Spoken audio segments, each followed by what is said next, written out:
Oke, malam hari ini siapa yang belum kenal saya? Ada? Saya tadi dipanggil yang Aca Marinda. Saya dari Paroki Maria, Gereja Maria Kusuma Karmel, Jakarta Barat. Saya tinggal di Taman Alfa Indah. Putra saya 2 orang, sudah grow up dan puji nama Tuhan, mengikuti jejak kami. Papa mamahnya menjadi pewarta juga, Clarence dan Rainer. Dan saya juga merasakan bahwa ini adalah karena doa daripada sang papa yang sudah ada di surga. Amin.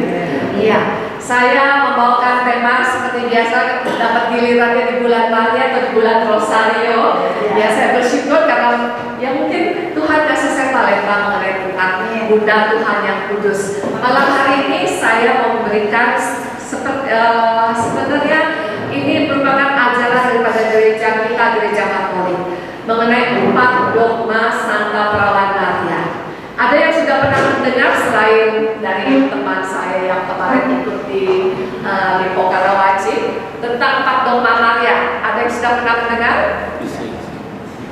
Ada? Apa aja kok dogma pertama? Yes, Maria Bunda Tuhan. Yang kedua? Betul, Maria dikandung dosa asal. Yang ketiga? Maria tetap perawan di Ever Virgin Mary. Yang keempat, Maria diangkat ke surga. Kita mau belajar satu-satu, boleh? Ya. Oh, punya bukunya. Puji nama Tuhan. Oke. Ya, tayangannya bisa. Ya. Jadi memang mengenai dogma yang pertama memang tertulis di kitab suci. Makanya saudara kita Kristen yang lain tahu dan percaya.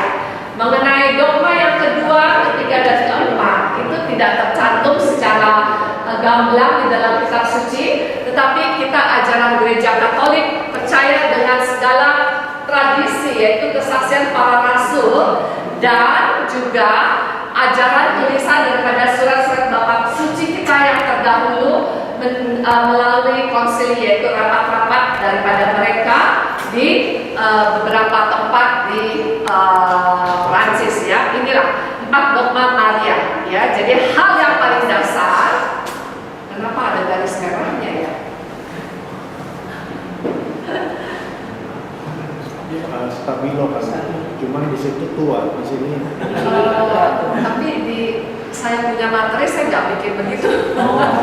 Iya, oke lah. Ya. Hal yang paling dasar yang harus kita tahu adalah satu, bahwa Maria itu siapa? Kalau kita tanya, adalah Bunda Tuhan kita, Bunda Allah. Ya, kalau dalam bahasa Yunani itu disebut Sang Theotokos, ya, the Mother of God. Itu hal yang paling dasar yang harus kita kenal sebagai pengikut Kristus. Oke?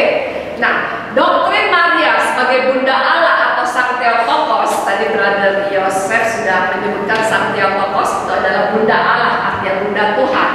Ini dinyatakan oleh gereja melalui konsili di Efesus tahun 431 dan konsili keempat di Chalcedon tahun 451. Namun, gereja sudah percaya ini peranan Maria sebagai Bunda Tuhan dan sebagai Hawa yang baru itu sudah dari sejak abad awal pertama. Ya, dikatakan di sini bahwa Hawa yang baru karena Maria muncul di dalam perjanjian baru.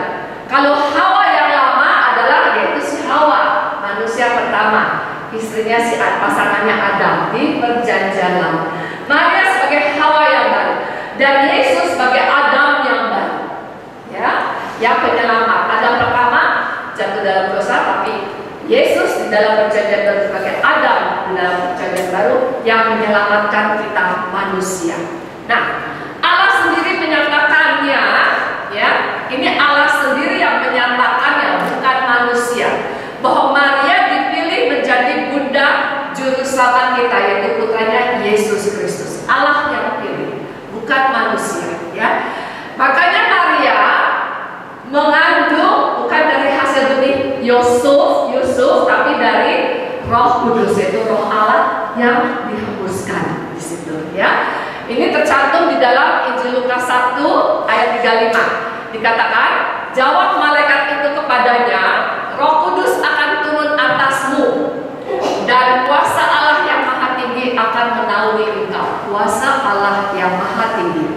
Dikatakan, sebab itu anak yang kau lahirkan itu akan disebut kudus, anak Allah. Perhatikan kata kudus, kudus.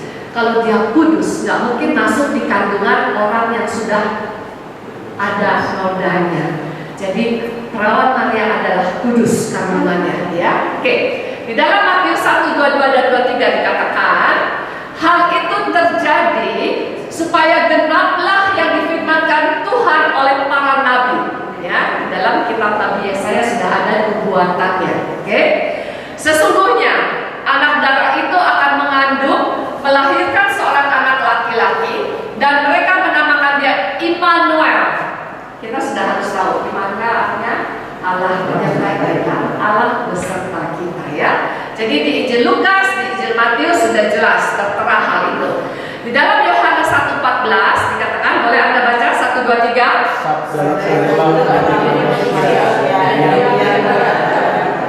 Sabda siapa? Allah. Sabda Allah turun menjadi manusia, ya. Jadi firman. Itu dia, Yohanes 1:14. Oke. Nah, ini pun tertera di dalam Lukas 1:43 ketika Elizabeth dikunjungi oleh Maria, ya. Maria ketika mendapat kabar dari malaikat Gabriel bahwa dia harus mengandung, malaikat juga menyatakan bahwa saudara tuamu yang tadinya impossible untuk hamil karena sudah masa tua, ya, sudah masa tidak produktif, menopause di situ.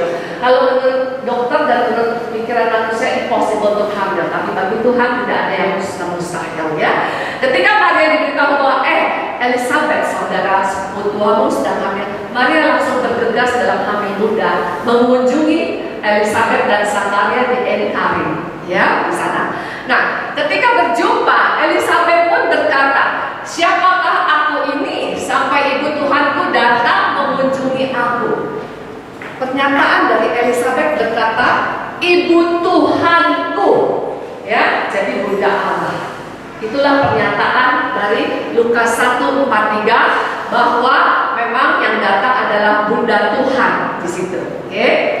Nah, karya penyelamatan umat manusia, ya, dari Allah mengutus anaknya yang lahir dari seorang perempuan untuk menebus manusia. Itu pun tertulis oleh Rasul Paulus di Perjanjian Baru kepada suratnya jemaat di Galatia bab 4 ayat 4:1-5 dikatakan, tetapi setelah genap waktunya, maka Allah mengutus anaknya yang lahir dari seorang perempuan dan takluk kepada hukum Taurat. Rasul Paulus pun menulis demikian. Ayat 5 dikatakan, ia diutus untuk menebus mereka yang takluk pada hukum Taurat supaya kita diterima menjadi anak, ya. Jadi diutus menebus kita semua. Oke? Ini di dalam Galatia. Itu dogma pertama. Apa? Apa dogma pertama? Ada bunda Allah, ya. Sekarang kita masuk dogma kedua. Tolong perhatikan dogma kedua. Kalau dogma pertama gampang diterima, ya. Ibu Maria dikandung tanpa dosa asal, tanpa noda. Kalau bahasa sananya Immaculate Conception. Siapa yang ingat pernyataan Yesus di Immaculate Conception ini? Siapa? Ketika dinyatakan kapan? Halo? Ingat penampakan Maria di Lourdes kepada Bernadette kecil, ya. Bernadette kecil dianggap gila di situ. Pastor parokinya yang sebagai bapak uskup juga tidak percaya kepada anak kecil ini mendapat penampakan sampai belasan kali. Dan ketika penampakannya beberapa kali, saya itu tahun 1838, 1838 di situ, Bernadette disuruh Maria untuk menggali tanah kotor, itu tempat pembuangan sampah, tanah lumpur, lalu keluar air di situ dan disuruh usap cuci mukanya, sehingga cemong-cemong dengan tanah bau di situ. Makanya dikatakan Elizabeth gila, ya. Nggak ada yang percaya bahwa Bernadette mendapat penampakan dari perempuan suci. Lalu pastor pembimbing rohaninya berkata, sempat juga menanyai Elizabeth itu, diinterogasi oleh polisi dan orang-orang setempat, pejabat setempat di situ. Lalu dikatakan, coba kalau kamu nanti mendapat penampakan, ditanya nama perempuan itu siapa, ya. Dan Bernadette ikut dan taat, dia tanya, nama engkau siapa ketika mendapatkan penampakan? Maria mengatakan, Yesus di Immaculate Conception, akulah perawan yang dikandung tanpa dosa asal. Lalu Bernadette sampaikan pesan itu kepada pastornya.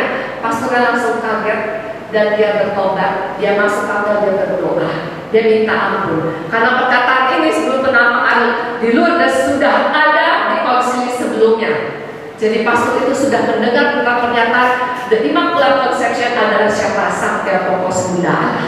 Ya, lalu makanya permintaan Bunda Maria untuk didirikan kapel kecil di sana dikabulkan, sehingga sekarang menjadi satu basilika yang megah dan dahsyat di Lourdes. Ya, oke. Ya, itulah perkataan Immaculate Conception. Nah, 8 Desember 1854 ya, Bapak Suci Pius ke-9 mengumumkan tentang dogma perawan Maria yang dikandung tanpa dosa asal, Ineffabilis Deus bahasa Latinnya, yang menyatakan bahwa Bunda Maria dikandung tanpa noda dosa asal.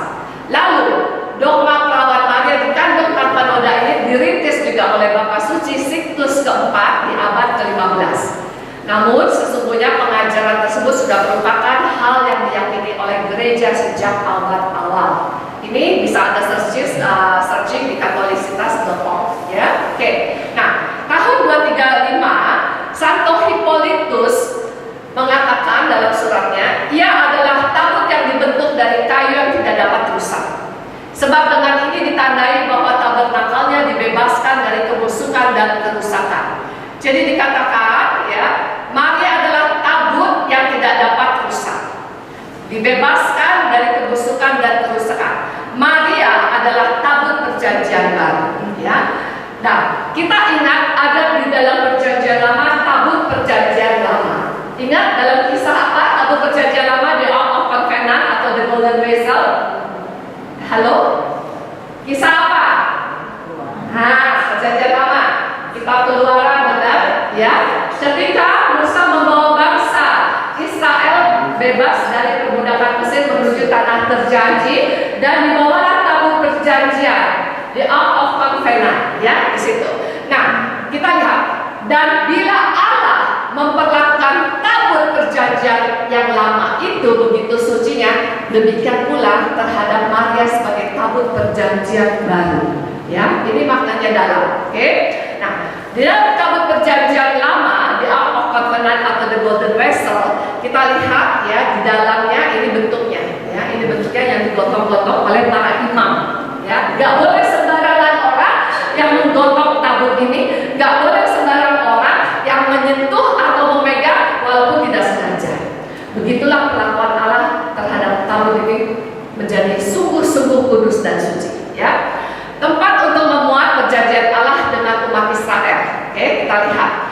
Allah menjadikan tabut itu begitu suci, tidak sembarang orang boleh menyentuhnya. Bahkan Nabi Daud pun takut. Ya, tertera di dalam 2 Samuel 6 ayat 6 sampai 7, 9 dan 12. Anda boleh